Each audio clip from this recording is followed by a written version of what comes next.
Last month we dissected the first part of Eric Debay's Flat Earth documentary that he entitled Level. Well, I know you've all been waiting patiently for part 2 of the documentary Level, and today we're going to do that. But this time I've brought some friends along with me.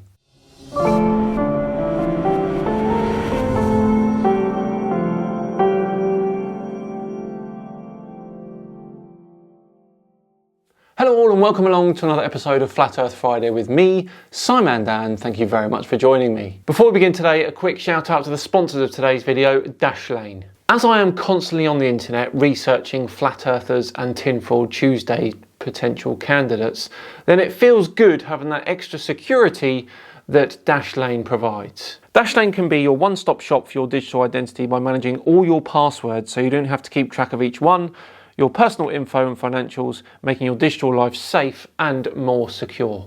Dashlane also works across all devices, including all Apple products, PCs, Android, Safari and Chrome. And Dashlane has a secure autofill feature that works for personal information and credit cards, saving you time when shopping online. A VPN to prevent prying eyes from tracking, and helping you access content anywhere, plus dark web monitoring to see if your information is being bought and sold illegally. To give it a try free on your first device, go to www.dashlane.com/SimonDan and use my code SimonDan to get 50% off if you want to give the premium version a try. It will genuinely make you more protected than Debay once everyone sees his documentary. So part 2 of this series of videos is going to look at the middle third of Eric's documentary.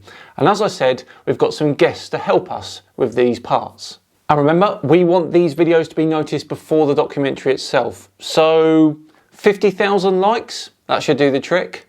Press it now. And we're going to start with old channel friend Where's Wally, and he's going to continue where I left off with bubbles in space. Yeah, often on the outside of the space station, you'll liberate little pieces of,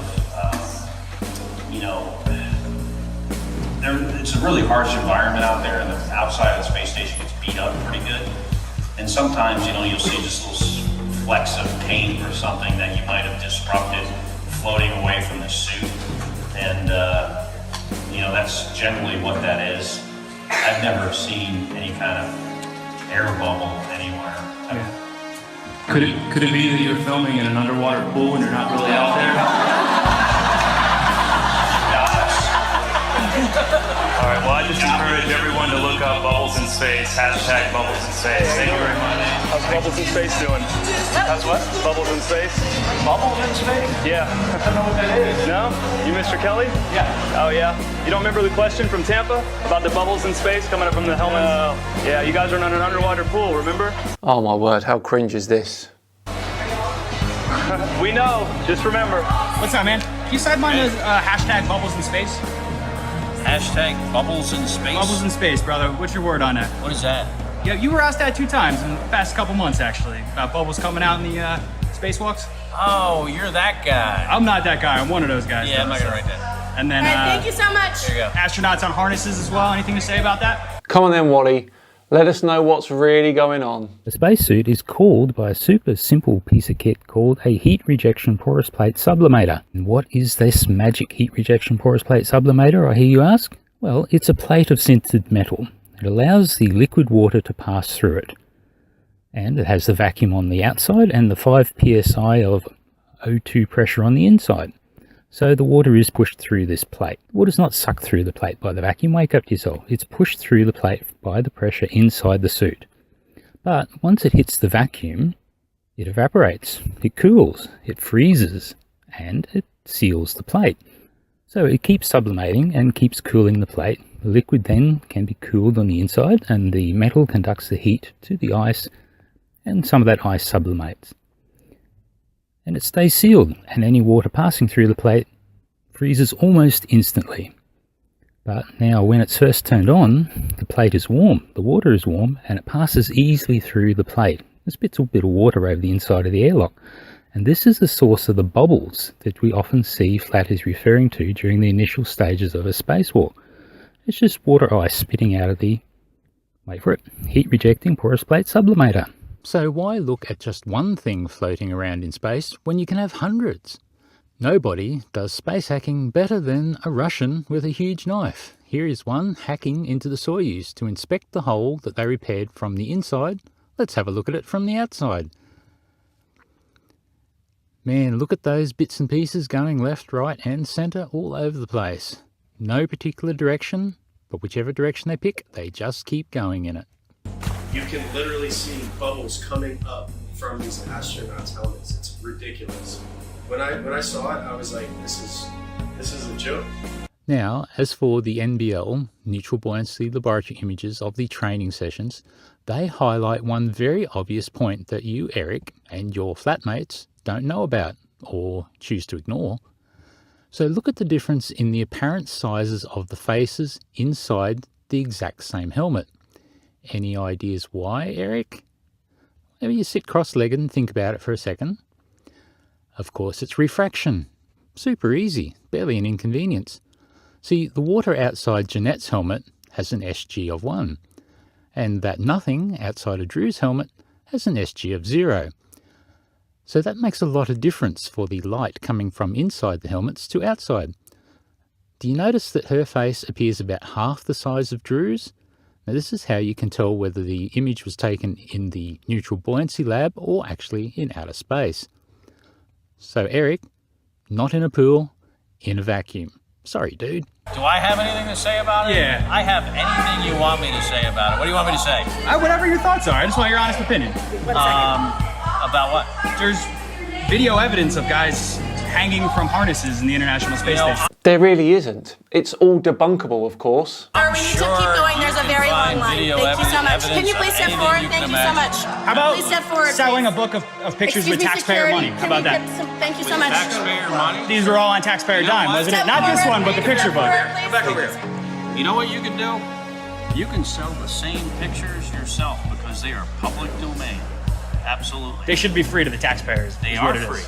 Why are you selling it for $40? You can do whatever you want with them. Well, you're doing it a disjustice by ripping off the taxpayers. You know what what? you're doing. Wow, how embarrassing does it get? Honestly. Hugh Jars, you're up. Greetings and salutations, this is Hugh Jars, and it's my turn to level out Eric Debay. Once people start realizing that we've been lied to on a grand scale, everything from the government to our schools, it all just comes crumbling down. Paranoia much? It all comes crumbling down, does it? Methinks you're using hyperbole. And no, it's not pronounced hyperbole. Hyperbole. Oh, Julia! Anyway, pretty much everything doesn't really care what the shape of the Earth is, except navigation. And that would come crumbling down if the Earth was flat, because none of it would work. The fact that navigation works on international scales proves that the Earth is round, because it's based on a globular module. It shocks me how many people actually believe they're floating above our heads. This is just conspiratorial rubbish. He's just trying to convince you that it's real, by being sincere. And as they always say, if you can fake sincerity, you've got it made. Well, that's the opinion of one person. We have no reason to take this person's opinion over anyone else on the planet. And there's over 7 billion of us, you know. Besides, I've seen the ISS many times. Anyone can. I've even taken this picture of it, which shows that there's something real up there. If it's all fake, why? Why would they go to the trouble of putting something up there just so that I could photograph it? Well, me and anyone else on Earth.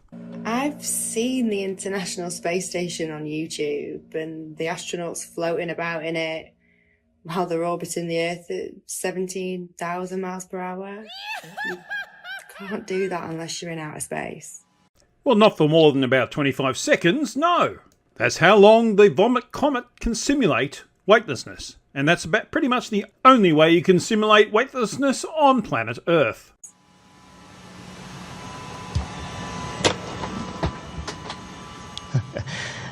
Practice makes perfect. Give me another week. It's as simple as using a zero-G plane and strapping a harness to their belt. Then, just like Batman movies, they remove the wires using a computer. At times, the manipulation reveals itself. Green screen and blue screen technology cannot always be flawless. Well, correct. they aren't flawless. Doesn't mean they're being used. And the glitches and the guy disappearing and things like that, part of that's digital artifacts. Pretty much all images are done on digital cameras these days, not on film. And others like the guy disappearing into the wall, that's from a TV documentary and was caused by editing. It wasn't a live feed. The very fact that you use it shows that you're trying to be deceptive. How can you keep denying this trickery? Because it's so easy to deny something that has plenty of reasonable alternative explanations. Think of it this way. Camera glitch versus worldwide conspiracy to hide the fact that the Earth is flat. I think it's clear which is more likely. And with that, back to you, Wal. Here we see Europe's space agency at NASA's studios using a blue screen with grids. This technology has been used for decades. Oh, Eric, really? Blue screens? I would have thought that you would actually know what chroma key is by now. It's been a while. I mean, everyone is in Zoom meetings these days. We all know what works for a virtual background and just how white doesn't work very well at all for chroma key. Trying to pretend like they always use them for science experiments, knowing damn well it was too late. Well, Eric, you know what is funny? It's that Tim Peake isn't even completely in front of this supposed blue screen. And in the very video that you've shown, the ball that is thrown is shown sideways to the supposed blue screen. What's up with that? Now, what's even funnier still is this 5-year-old post by A1 Bill Shackleton. Now, he's a self-confessed flatty, and even he was able to research the blue screen claim, and he saw that it was a fake claim years ago, and it was going viral. And Bill, as a, well, proper flatty, he was well disgusted. He wanted to do proper research. So, Eric, hang your head in shame while you sit and contemplate your belly button. You're 5 years out of date, mate. Oopsies. These people lie to your face in the hope that you will not do your own research. Oh, much like you, Eric. Both in the fact that you haven't done research and that you hope people watching you don't do their research. NASA knows that most are too lazy to dig through its massive rabbit hole. And again, just like you. I mean, what evidence have you come up with? Nothing. Just your own personal incredulity and rubbish conspiracy theories.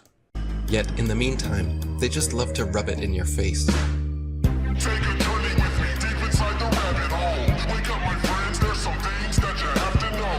Everything you ever thought you knew, it has to go. The world's a stage and they're putting on the magic show. Take a journey with me deep inside the rabbit hole. Wake up, my friends, there's some things that you have to know. Everything you ever thought you knew, it has to go. The world's a stage and they're putting on the magic. And once again, pretty much everything you showed there was not from a live feed from the ISS. It was from a documentary.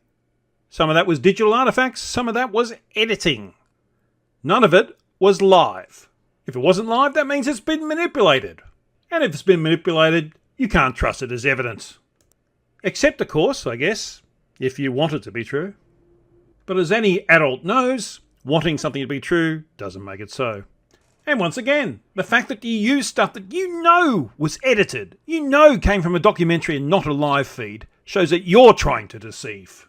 And if by some small chance that you generally don't know that, that just shows you don't follow your own advice and do your own research. They steal $52 million per day from American taxpayers. Steal $52 million a day. Steal it. Well, this year's NASA's budget is $6.56 billion. Divide that by 365 days, you get nearly $18 million. Nowhere near $52 billion.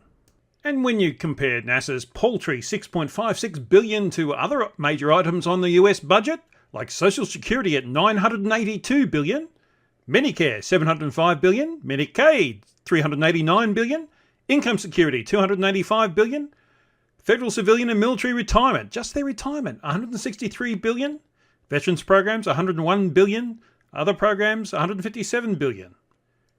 And it's not even mentioning the military or anything like that. Are all the people receiving this money stealing it?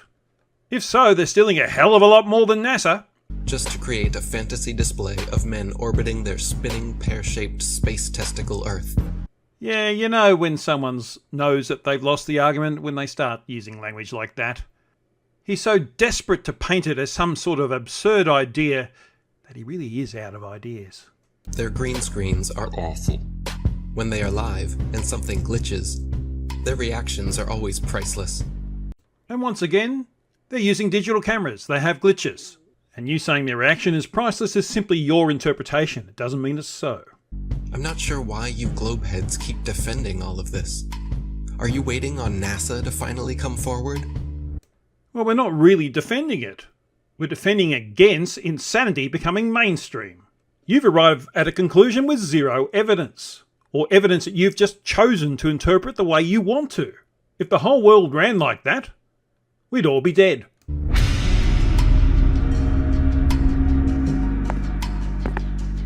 Good evening, ladies and gentlemen, dear citizens of America. We here at NASA have been lying to you all since the 60s about our projects, operations, and missions into outer space. Over to Astronomy Live for this one. Astronomy Live here. This scene depicts what they think it would be like if NASA were to admit to the world that they were lying all along and that their missions were all fake. Of course, this would require some explanation of independent footage of missions occurring in deep space. But it's interesting to note that they accept the premise that low Earth orbit missions are totally real.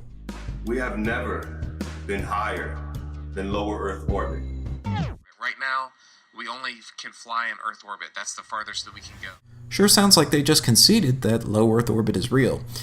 Let's take a closer look at the context of the clip they showed. This is from Expedition 43, featuring astronauts Terry Virts and Samantha Christopher Reddy. And what comes after the International Space Station once its mission is over? How do we ensure the presence of humans in space?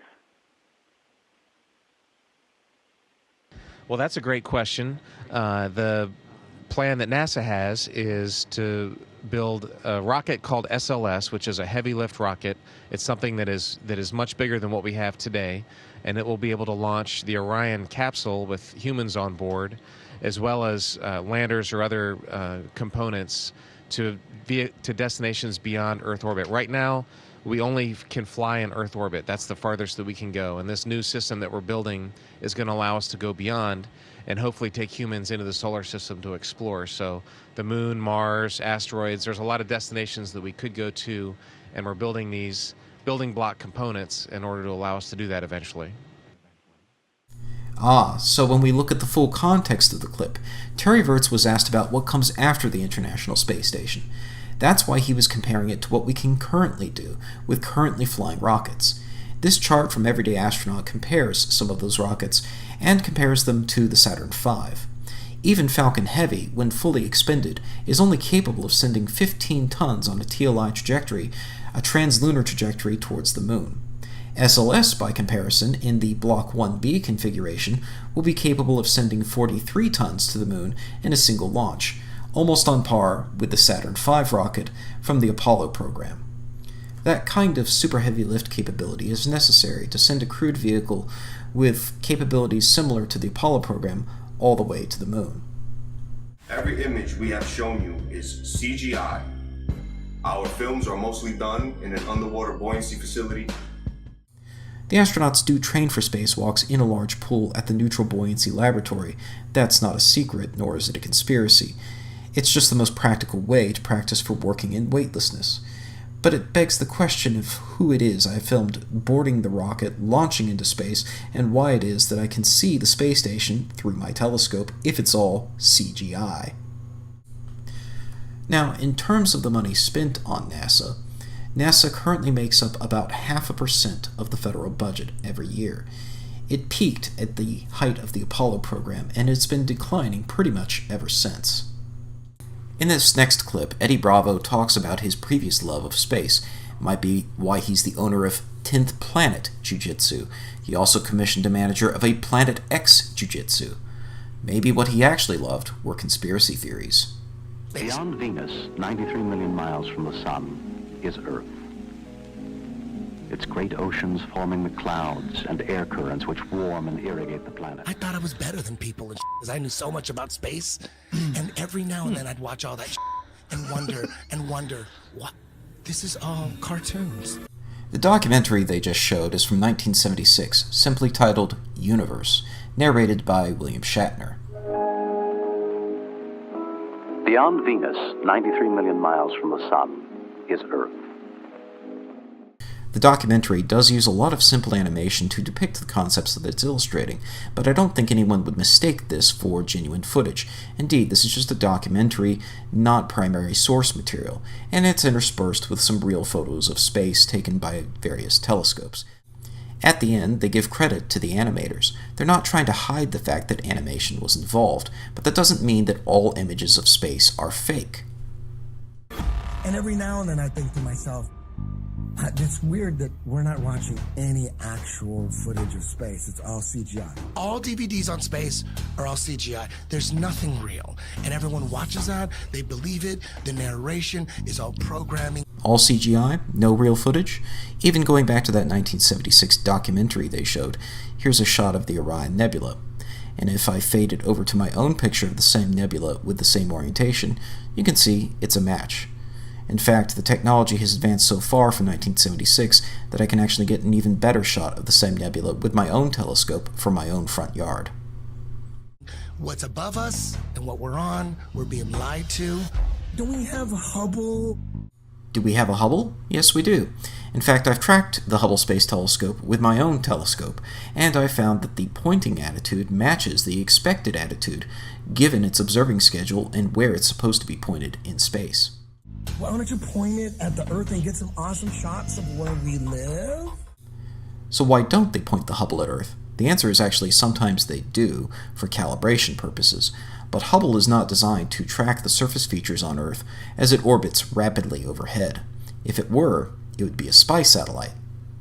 Given the time and the coordinates of this exposure, we can predict where Hubble should have been pointing at the Earth using its orbital elements. Let's take a look at what that simulation shows.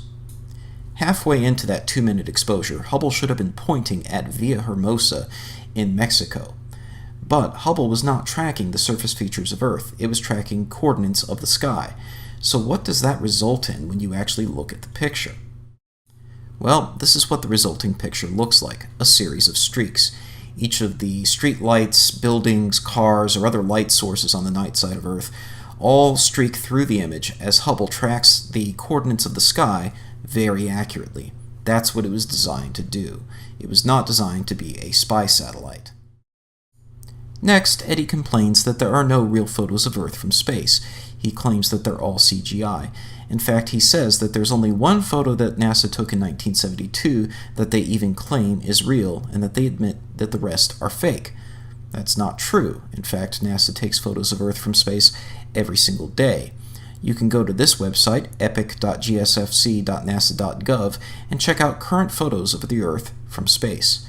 More on this in just a moment. Of Earth from space. I want to see a picture. I want to see tens of thousands of them. I want to see the sun over here and the moon over there. People should have posters and all over the world. People should have these epic pictures of the Earth from space with the moon over here and the sun over there and the planets. There's none. Literally zero. They do sometimes exaggerate, like claiming they used a NASA camera 1.6 million miles away to take this alleged video of the dark side of the moon. And what a set of images they are. It doesn't take a genius to see how undeniably computer-generated this image is. And yet, you think we are the moronic one? No, but there's no evidence to suggest that these are computer generated. At this point, your personal incredulity over this video is in overdrive. I would rather be thought as a moron for not trusting criminals than a sellout and a traitor for defending them. The reality is... The things that come out of your mouth, are you saying something that a defense attorney would say, or are you saying something that a prosecuting attorney would say? When it comes to the government, that criminal, that's like John Gotti, I'm saying that a prosecuting attorney would say, not saying like, we'll prove it, it's a criminal. So, every person or authority that says something different than what you idiot thinks is a criminal. Don't you think that's a little too Dunning-Kruger of you? Nah, I need to remember who I'm talking about, the major conspiraflurf Eddie Bravo, who actually believed that the Earth is flat, although everyone can test it by himself, even without the need to collaborate with other people. Without a doubt, whatever's coming from the government, I need the kind of evidence that would shut down a case. If I don't see the evidence, why would I believe it? As I said, everyone can test it, what I actually did last year. You can find it under the playlist Experiments in my channel. What is gravity? I have no idea. Okay, next question. So you're telling me gravity is strong enough to hold oceans onto it, battling inertia from the spin. So gravity's holding oceans, inertia's trying to pull it out and make it fling. Skyscrapers would fling off the earth, but this gravity's holding these. It's so strong, it's holding the ocean, but it can't hold a helium balloon. Earth, big, generates strong gravity field. The inertia, or the centrifugal acceleration at the equator, is about 300 times weaker than gravity. So no, there is no real battle between them. Learn basic physics, for fuck's sake. Things that are less dense go up, things that are more dense go down. Has nothing to do with gravity. Where's gravity at with butterflies? The ocean, as far as I know, doesn't have wings. Butterflies' wings generate lift that opposes gravity.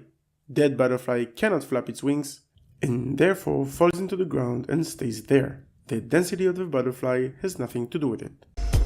You would think that if gravity's so strong it's holding skyscrapers down to it, we would be flat on the ground. There is gravity all the way out to the moon and beyond. Again, learn physics. Your inability to understand science, Mr. Bravo, is not a valid argument against it. Long before the theory of gravity was a glimmer in Newton's imagination, the natural physics of density and buoyancy already perfectly explained why apples fall down. Objects fall or rise based on their relative density to the medium surrounding them. Apples fall because they are denser than the air, while helium balloons rise because they are lighter. No gravity necessary. Wrong, wrong, wrong, wrong. The law of gravitational attraction, not theory, is responsible for the direction of the falling and the magnitude. Relative density is only responsible for their sign, as in positive, negative, or zero. This is why raindrops fall down through the air and air bubbles rise up through water. Everything seeks its relative density and rises or falls until settling accordingly. This is why a tiny pebble sinks to the bottom of the ocean, but gigantic cruise ships and aircraft carriers stay afloat on the surface, because even though a pebble is so small, its mass, relative to its volume, its density, is more than water, so it sinks. And even though a cruise ship is so large, its mass, relative to its volume, is less than water, so it floats. If Newton's apple had landed in a puddle, he would have seen the apple only fell through the air because it was denser than the air, but then floated on top of the water because it was less dense than water. The natural physics of density and buoyancy was understood and agreed upon for centuries before they changed our textbooks and started NASA. Archimedes already got this idea almost 19 centuries before Newton, but the density, as in mass over volume, can't explain the initial direction. Why up or down and not any other direction? The answer is the law of gravitational attraction. Fg equals big G times m1 m2 over r squared. And what does NASA have to do with basic physics? The law of gravitational attraction predated NASA by about 300 years. That's just lame.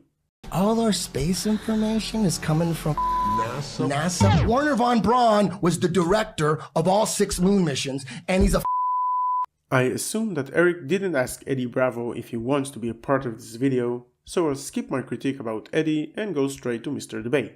The camel doesn't see its own hump. Funny how you mentioned that von Braun was a Nazi, but not the fact that you are a fucking Nazi.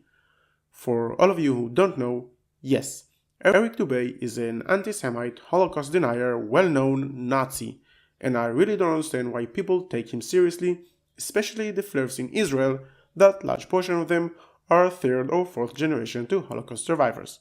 Is that not a comic book? That's a comic book.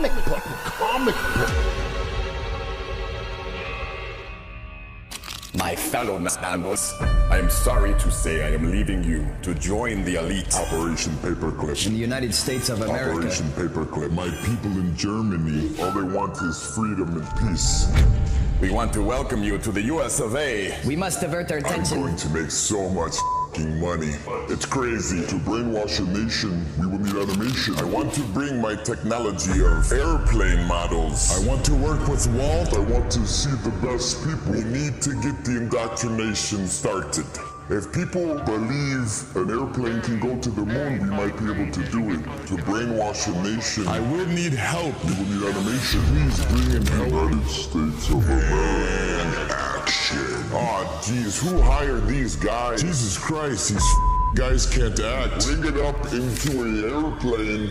Dark window. You just record the Earth from a dark window. We can do that on the computer afterwards. People will fall for it. People will fall for it. People will fall for it. People must know. And the heavens declare the glory of God and His firmament. Showeth His handiwork. The people must know. The people have to know. Let's see. Bad dubbing, edited video, misquotes, lies, more lies, and probably some more things I missed. If this is the best you can do in order to deceive people to believe in Flat Earth, I don't see any future for this delusion.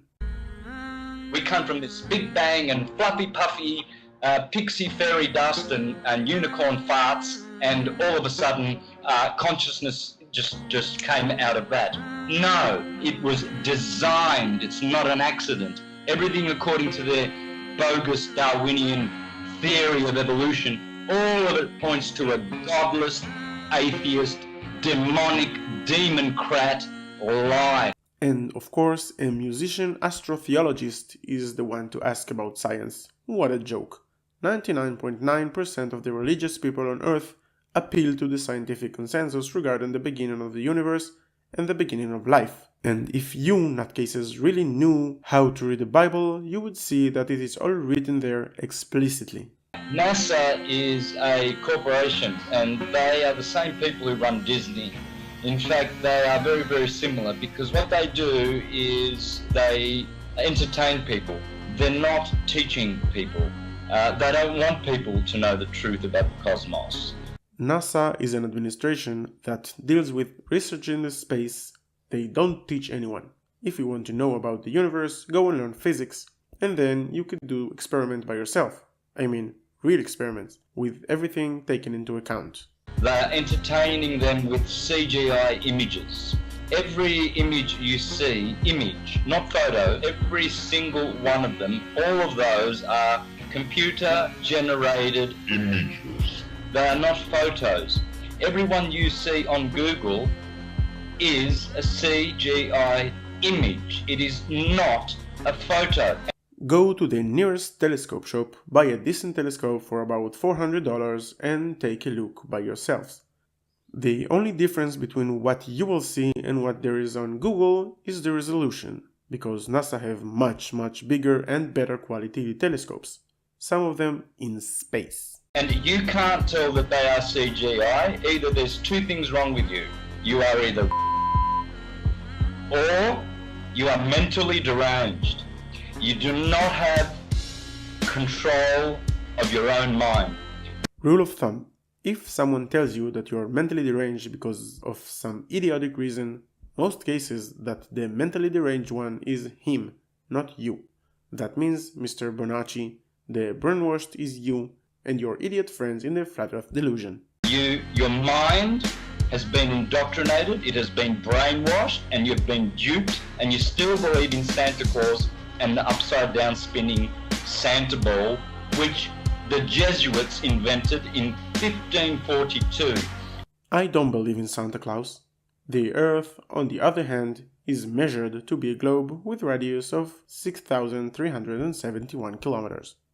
Prior to 1542, every single culture, all our intelligent ancestors will be rolling in their graves knowing that their stupid progeny actually think they live on a spinning globe that people bow down to for their false ideology. None of our ancestors had the tools to measure the Earth, and the leisure or privilege to actually think about it. So the best I can do is give them this. If they thought that the Earth is flat, which is not so obvious that they did, it is understandable. But there is not even one Bible verse that has flat Earth in it. So everything you flirs say about our ancestors are speculations in the best case and lies in the worst. Actually think they live on a spinning globe that people bow down to for their false ideology. Zoom up to Venus, zoom up to Mars, and you will see they are lights. They are stars. Hence all the intelligent pre-Copernican astrologers, Ptolemaic astrologers like myself, taught that all the planets are wandering stars. They are luminous bodies. Congratulations, you can use a P900 out of focus. Honestly, it's not that hard to focus a camera. Here's an idea though. Why don't you use a telescope instead? Because that was actually designed to do what you're trying to do. Just as the Egyptians said, just as the Greeks and the Mayans and the Aztecs said, just as our intelligent ancestors said. Ah, clearly it is too difficult to focus a camera. If all the stars, as they say, in every constellation are all at different depths by millions of light years, how come for thousands and thousands and thousands of years of hurtling through the sky, there is no distortion, no difference in luminosity of stars? Well, actually, to use a recent example, the star Betelgeuse dropped in brightness from around October 2019, however returned to normal brightness in April 2020. Also, the positions of the stars do change over a very long period of time. This is how the Plough looked 100,000 years ago. I'm now going to hand over to Critical Think at this point. Who's this Santos guy? Oh, he's a musician and an astrotheologist. Just another incredulity merchant. The same boring stars keep turning over our flat, stationary, plain Earth forever and ever and ever and ever. So we are not moving. Wait a minute. If we're on a stationary plane with the stars painted on a spinning dome, then why are there two contra-rotating circular trails there? That's not going to work on a flat Earth. And why is that a perfect circle?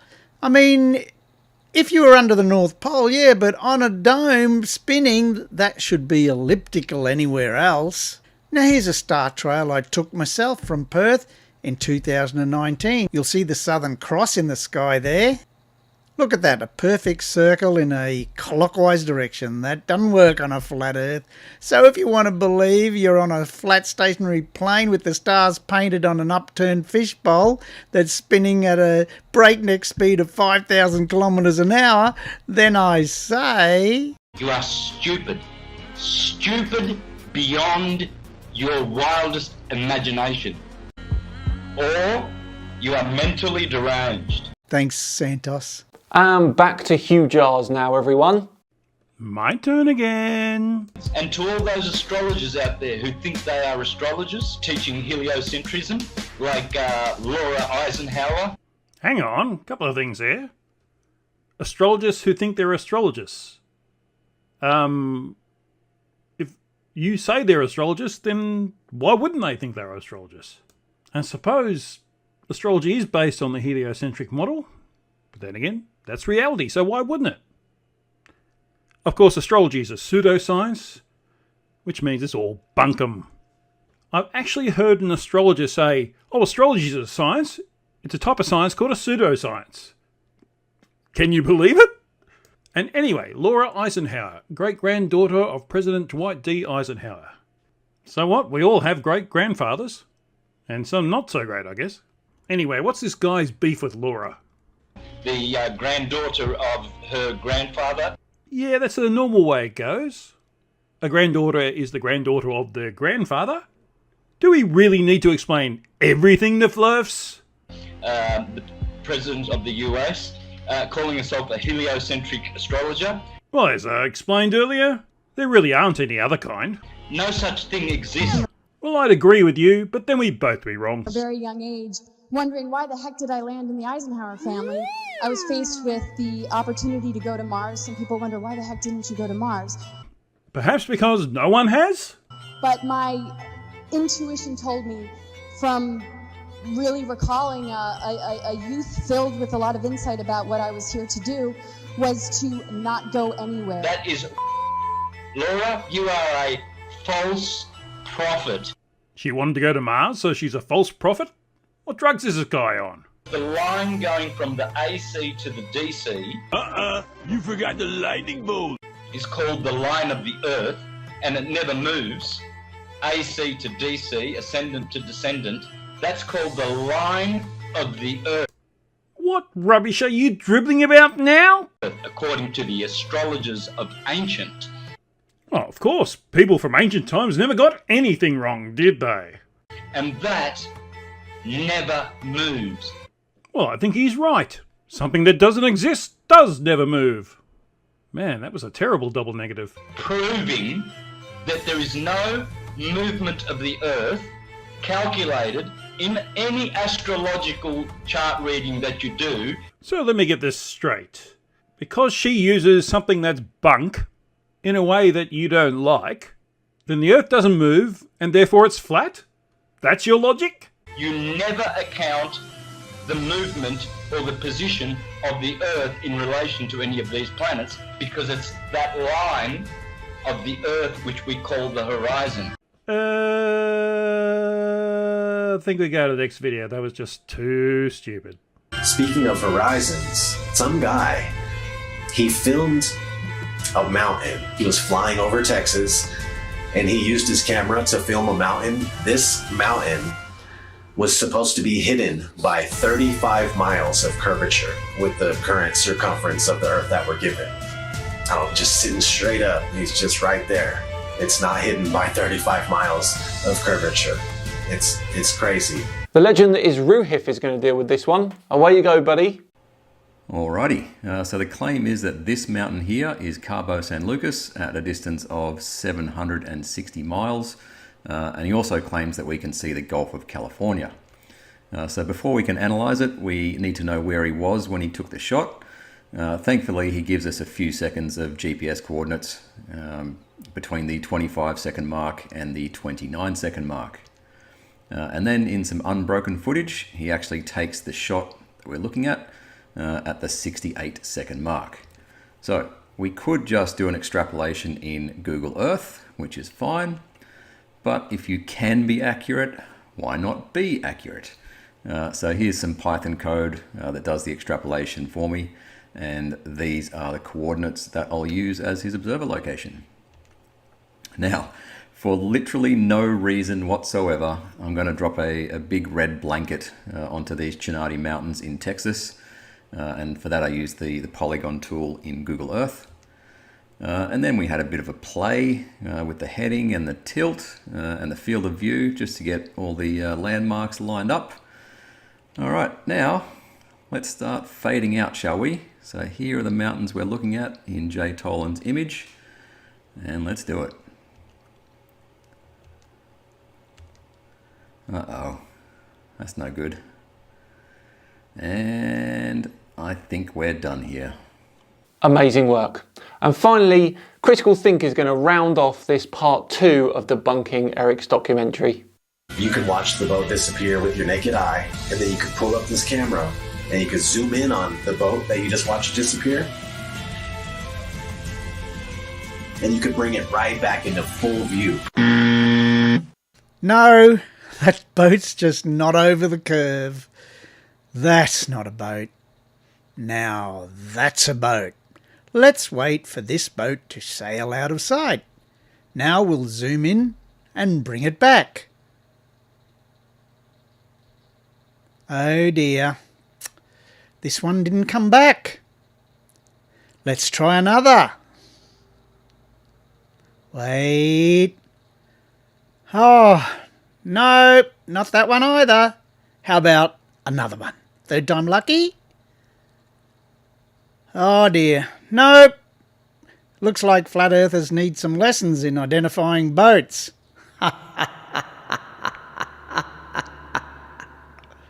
Incredible stuff. Next month it will be part 3, and that will be just me debunking the rest of Eric Debay's documentary, and I can promise you it's going to be a banger. But for now, that's it for Flat Earth Friday. Thank you very much for watching. If you enjoyed it, then please do press the subscribe button. And remember, we're going for 50,000 likes on this video, so hit the like button as well. Just enough time to once again thank Dashlane for sponsoring today's video. Remember, visit dashlane.com/SciManDan to try it out for free and use my code SciManDan to get 50% off if you want to upgrade to premium. I have been SciManDan. Have yourselves a great weekend, and I'll see you all on Tuesday where we're going to learn how to make moon water. See you then.